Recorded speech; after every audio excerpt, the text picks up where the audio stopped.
Hello दोस्तों, स्वागत है आपका हमारे YouTube चैनल में। मैं आज आपके लिए लेकर आया हूँ दैनिक पाठ योजना यानी डेली लेसन प्लान का साइंस का लेसन। यदि वीडियो पसंद आए तो वीडियो को लाइक करना, चैनल को सब्सक्राइब करना और बेल आइकन को जरूर ऑन कर लेना, ताकि मैं जो आगे वीडियो लेके आऊँ लेसन प्लान का उसका सब नोटिफिकेशन आपके पास पहुँच जाए।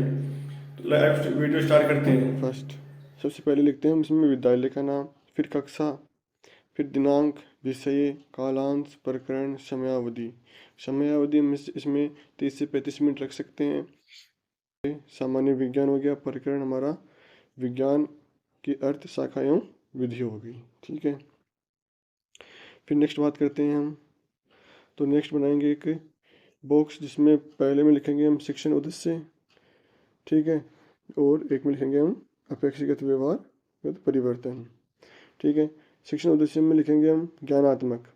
ज्ञानात्मक में लिखेंगे फर्स्ट पॉइंट, अर्थ शाखा एवं विधि का प्रत्यास्मरण कर सकेंगे। सेकंड टॉपिक, छात्र विज्ञान अर्थ शाखा एवं विधि का प्रत्याभिज्ञान कर सकेंगे। नेक्स्ट लिखेंगे अवबोध। अवबोध में लिखेंगे हम छात्र विज्ञान अर्थ शाखा एवं विधि की व्याख्या कर सकेंगे।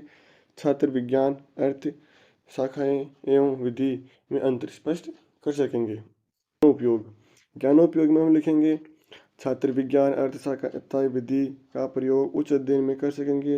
नेक्स्ट लिखेंगे हम सेकंड पॉइंट, छात्र विज्ञान अर्थशास्त्र तथा विधि का उपयोग दैनिक जीवन में नवीन परिस्थितियों में कर सकेंगे। इसके बाद में नेक्स्ट हम लिखेंगे कौशल। कौशल में हम लिखेंगे छात्र विज्ञान अर्थ शाखाएं तथा विधि को पहचानने में कुशलता का विकास कर सकेंगे। सेकंड लिखेंगे हम छात्र विज्ञान अर्थ शाखाएं तथा विधि से संबंधित चार्ट बना सकेंगे। फिर लिखेंगे 5वां पॉइंट अभिरुचि। अभिरुचि में हम लिखेंगे फर्स्ट पॉइंट, छात्र विज्ञान अर्थ शाखा तथा विधि को जानने में रुचि ले सकेंगे। सेकंड पॉइंट लिखेंगे हम छात्र विज्ञान अर्थ शाखा तथा विधि के विषय में विचार विमर्श कर सकेंगे। इसके बाद में पॉइंट 6 लिखेंगे हम। पॉइंट 6 में पहला पॉइंट लिखेंगे हम छात्र विज्ञान अर्थशास्त्र तथा विधि के प्रति वैज्ञानिक दृष्टिकोण का विकास कर सकेंगे। सेकंड लिखेंगे हम छात्र विज्ञान अर्थशास्त्र तथा विधि के प्रति सकारात्मक समीक्षात्मक दृष्टिकोण विकास कर सकेंगे। इसके बाद में नेक्स्ट लिखेंगे हम शिक्षण सहायक सामग्रियाँ। शिक्षण सहायक सामग्री लिखेंगे कक्षा उपयोगी उपकरण जैसे लफेटक फलक, श्यामपट्ट, चौक, डस्टर, संकेतक आदि। इसके बाद में नेक्स्ट हम लिखेंगे पूर्व ज्ञान। पूर्व ज्ञान लिखेंगे हम छात्र विज्ञान अर्थशास्त्र तथा विधि के विषय में सामान्य जानकारी रखते हैं। उसके बाद में हम देंगे प्रस्तावना। प्रस्तावना में एक कॉलम में छात्राध्यापक क्रियाएं, दूसरे में विद्यार्थी या छात्र क्रियाएं लिखेंगे। ठीक है, इसमें हम पहला प्रश्न करेंगे हमारे सौरमंडल का मुखिया कौन है। विद्यार्थी जवाब देंगे सूर्य है। उसके बाद नेक्स्ट क्वेश्चन करेंगे हम सूर्य सौरमंडल में कहाँ स्थित है। विद्यार्थी जवाब देंगे सौरमंडल के केंद्र में। नेक्स्ट हम क्वेश्चन करेंगे थर्ड, सौरमंडल का सबसे प्रमुख ग्रह कौन से हैं। विद्यार्थी बोलेंगे पृथ्वी और चंद्रमा।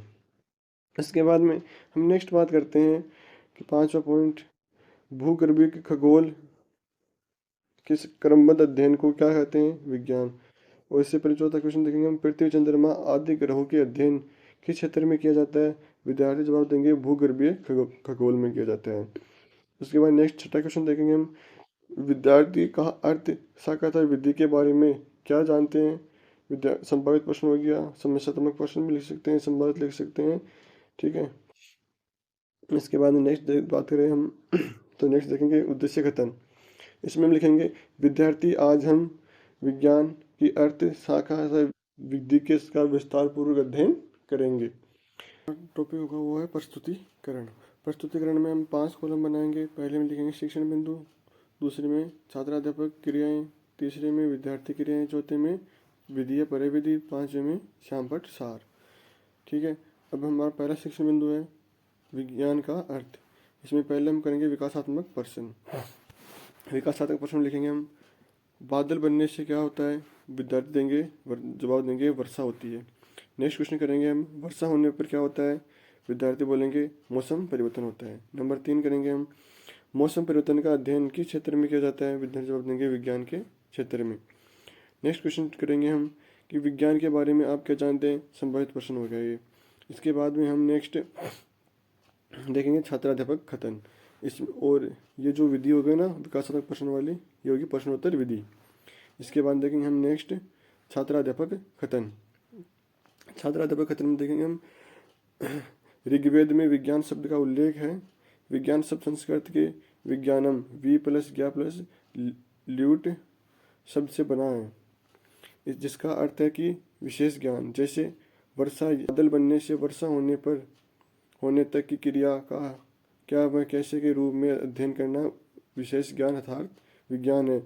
अंग्रेजी का साइंस शब्द लैटिन भाषा के साइंसिया शब्द से बना है, जिसका अर्थ है जानना, टू नो। प्रकृति के क्रमबद्ध अध्ययन से अर्जित एवं प्रयोगों द्वारा प्रमाणित वर्गीकृत ज्ञान को विज्ञान कहते हैं। ठीक है, इसमें विद्यार्थी जो क्रियाएं हैं उसमें लिखेंगे हम कि विद्यार्थी ध्यानपूर्वक देखेंगे, सुनेंगे व मुख्य बिंदुओं को अपनी अभ्यास पुस्तिका में लिखेंगे। और ये हमारी हो गई व्याख्यान विधि। ठीक है, अब हम इसको श्याम पट पर लिखकर विद्यार्थी को समझाएंगे। आप अपनी लेसन डायरी में एक ब्लैक चार्ट आता है, उसमें से थोड़ी थोड़ी काट कर इसमें लगाना होता है और फिर उसके ऊपर लिखना होता है। इसमें लिखेंगे, ब्लैक बोर्ड पर लिखेंगे हम, श्याम पट सार में लिखेंगे प्रकृति के क्रमबद्ध अध्ययन से अर्जित एवं प्रयोगों द्वारा प्रमाणित वर्गीकृत ज्ञान को विज्ञान कहते हैं। ठीक है, इसके बाद नेक्स्ट हम बोध प्रश्न करेंगे। इसमें लिखेंगे पहला, साइंस शब्द का अर्थ क्या है, जानना। नंबर 2, साइंस शब्द किस भाषा से लिया गया है, लैटिन भाषा से। ये हमारी प्रश्नोत्तर विधि हो गई। ठीक है, अब हम नेक्स्ट बात करेंगे विज्ञान की शाखाएं। इसमें विकासात्मक प्रश्न करेंगे। प्रश्न होगा हमारा, जो जीव श्वसन करते समय क्या कहते हैं। नंबर 2 तो विद्यार्थी सजीव कहते हैं। नंबर 2, सजीव द्वारा श्वसन में कौन सी गैस प्रयुक्त की जाती है, विद्यार्थी जवाब देंगे ऑक्सीजन गैस। ये हमारी प्रश्नोत्तर विधि चल रही है। प्रश्नोत्तर विधि लिखेंगे हम इसमें। नंबर 3 करेंगे, गैसों का अध्ययन विज्ञान की कौन सी शाखा के अंतर्गत किया जाता है। ये हमारा संभावित प्रश्न हो गया। ठीक है, अब इसके बाद नेक्स्ट बात करेंगे हम छात्राध्यापक कथन की। छात्राध्यापक कथन, जीवन के प्रत्येक क्षेत्र में विज्ञान है। विज्ञान को प्रकृति विज्ञान, सामाजिक विज्ञान एवं तकनीकी में वर्गीकृत किया जाता है, परंतु वास्तविक विज्ञान के का स्वरूप तो प्राकृतिक विज्ञान में ही दिखाई देता है। विज्ञान का सरल अध्ययन करने के लिए इसे 100 से अधिक शाखाओं में विभाजित किया गया है। वर्तमान युग में निम्नलिखित अत्याधुनिक शाखाओं का मानव कल्याण में विशेष योगदान है। इसमें पहली है आनुवांशिक अभियांत्रिकी, सेकंड है कंप्यूटर साइंस, थर्ड है सूचना तकनीकी, फोर्थ है जैव तकनीकी। विद्यार्थी की क्रिया में लिखेंगे हम, विद्यार्थी ध्यानपूर्वक सुनेंगे तथा मुख्य बिंदुओं को अपनी अभ्यास पुस्तिका में लिखेंगे। और ये हो जाएगी हमारी व्याख्यान विधि। फिर यहाँ पर छिपाएंगे हम एक ब्लैक बोर्ड का जो एक चिट होती है वो छिपाएंगे यहाँ पर। वास्तविक विज्ञान को स्वरूप तो प्राकृतिक विज्ञान में ही दिखाई देता है। ठीक है, इसके बाद में हम नेक्स्ट लिखेंगे बोध प्रश्न। जो हमारे बोध प्रश्न है वो लिखेंगे। बोध प्रश्न में पहले लिखेंगे हम कि विज्ञान की मुख्य शाखा कौन सी है, बच्चे जवाब देंगे प्राकृतिक विज्ञान। और सेकंड क्वेश्चन करेंगे कि विज्ञान का सरल अध्ययन करने के लिए कितनी शाखाएं होती है, तो विद्यार्थी जवाब देंगे 100 से भी अधिक। ये हमारी प्रश्नोत्तर विधि हो गई, प्रश्नोत्तर परय विधि हो गई, सॉरी। इसके बाद में नेक्स्ट हम देखेंगे नंबर 3 वैज्ञानिक विधियाँ। ठीक है, इसमें विकासात्मक प्रश्न। पहला प्रश्न है हमारा, विज्ञान को जानने वाला क्या कहलाता है, विद्यार्थी जवाब देंगे वैज्ञानिक। नंबर 2, वैज्ञानिकों द्वारा किए गए कार्य क्या कहलाते हैं, आविष्कार। नंबर 3, आविष्कार किसके द्वारा किया जाता है, वैज्ञानिक विधियों द्वारा इसका आविष्कार किया जाता है। ये हमारी हो गई प्रश्नोत्तर परय विधि। ठीक है, चौथा है वैज्ञानिक विधि के बारे में आप क्या जानते हैं, संभावित। ये उत्तर हो प्रश्न हो गया हमारा। ठीक है, इसके बाद छात्र अध्यापक कथन। इसमें लिखेंगे हम, हमारे चारों ओर होने वाली घटनाओं को वैज्ञानिक ढंग से सोचना ही वैज्ञानिक विधि है। इसमें निम्नलिखित पद होते हैं। पहला है समस्या की पहचान रखना। नंबर 2 परिकल्पना बनाना। नंबर 3 प्रशिक्षण योग्य परिकल्पना करना। नंबर 4 आंकड़े एकत्रित करना। नंबर 5 परिकल्पना का प्रशिक्षण करना। नंबर 6 परिणाम निकालना। नंबर 7 पुनः प्रशिक्षण करना। नंबर 8 सिद्धांत का सामान्यीकरण करना आदि। इसी विचारधारा को ध्यान में रखते हुए समाज एवं प्रकृति को विभिन्न क्षेत्रों में वैज्ञानिक ढंग से प्रस्तुत करना ही कुछ विषयों में विज्ञान शब्द जोड़ा गया है, जैसे सामाजिक विज्ञान, राजनीतिक विज्ञान आदि। विद्यार्थी वाले कॉलम में लिखेंगे हम विद्यार्थी ध्यानपूर्वक सुनेंगे तथा मुख्य बिंदु को अपनी अभ्यास पुस्तिका में लिखेंगे। ये होगी हमारी व्याख्यान विधि हो गई। साइड में हम चिपकाएंगे ब्लैक बोर्ड, हमारे चारों ओर होने वाली घटनाओं को वैज्ञानिक ढंग से सोचना ही वैज्ञानिक विधि है। इसके नेक्स्ट बात लिखेंगे हम बोध प्रश्न। ठीक है, बोध प्रश्न में हम लिखेंगे पहला प्रश्न, किन विषयों में विज्ञान शब्द जोड़ा गया है? सामाजिक विज्ञान और राजनीतिक विज्ञान में। नंबर 2, हमारे चारों ओर होने वाली घटनाओं को वैज्ञानिक ढंग से सोचना क्या कहलाता है? तो वो कहलाती है वैज्ञानिक विधि।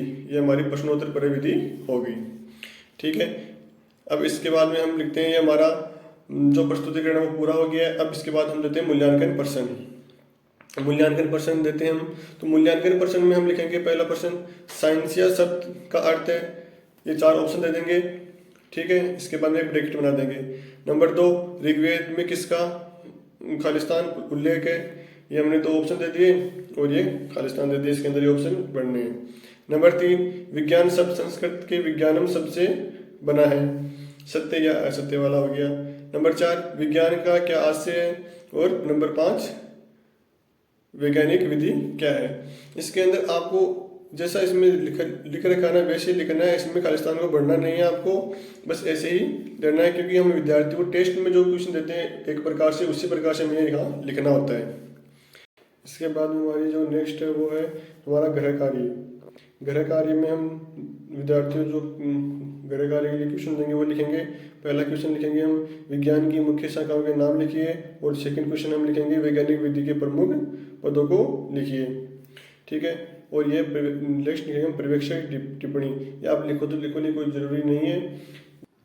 वीडियो पसंद आया हो तो वीडियो लाइक करना, चैनल को सब्सक्राइब करना और बेल आइकन को ज़रूर ऑन कर लेना, ताकि मैं जो भी नेक्स्ट वीडियो लेके आऊँ लेसन प्लान पर उसका नोटिफिकेशन आपके पास पहुँच जाए और आप